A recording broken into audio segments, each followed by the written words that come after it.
पनवेल, नवी मुंबई, रायगड परिसरातील बातम्या पाहण्यासाठी आमच्या मी साक्षीदार या यूट्यूब चॅनलला सबस्क्राईब करा. कामोठे परिसरात पोलीस ठाण्याच्या अगदी शेजारी असलेल्या अजिंक्य तारा सोसायटीमध्ये धाडसी चोरीची घटना घडल्याने नागरिकांमध्ये भीतीचे वातावरण निर्माण झाले आहे. शनिवारी 8:30 सुमारास 2 अज्ञात चोरट्यांनी सोसायटीच्या आवारात प्रवेश करून एका महिलेच्या गळ्यातील मंगळसूत्र हिसकावून नेल्याची घटना समोर आली आहे.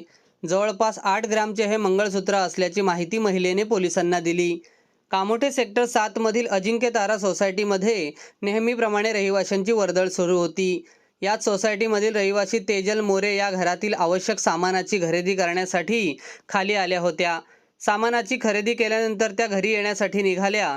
सोसायटीच्या आवारात शिरल्यानंतर त्यांचा पाठलाग करणाऱ्या चोरट्यांनी मोरे या सोसायटीच्या पायऱ्या चढत असल्याचे पाहून एका चोरट्याने मोरे यांच्या गळ्यातील सोन्याचे मंगळसूत्र जबरदस्तीने हिसकावले आणि काही क्षणातच घटनास्थळावरून पलायन केले.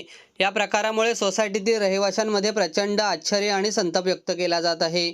विशेष बाब म्हणजे ही सोसायटी कामोठे पोलीस ठाण्याच्या कंपाऊंडला लागूनच असल्याने पोलीस ठाण्याजवळच अशी धाडसी घटना घडल्याने सुरक्षेवर प्रश्नचिन्ह उपस्थित झाले आहेत. या घटनेनंतर तक्रारदार तेजल मोरे यांनी तात्काळ कामोठे पोलीस ठाण्यात धाव घेत या प्रकाराची माहिती पोलिसांना दिली.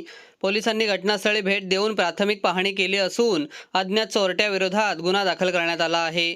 परिसरातील सीसीटीव्ही फुटेज तपासण्याचे काम सुरू असून आरोपींचा शोध घेण्यासाठी पोलिसांची पथके सक्रिय करण्यात आली असल्याची माहिती पोलिसांनी दिली.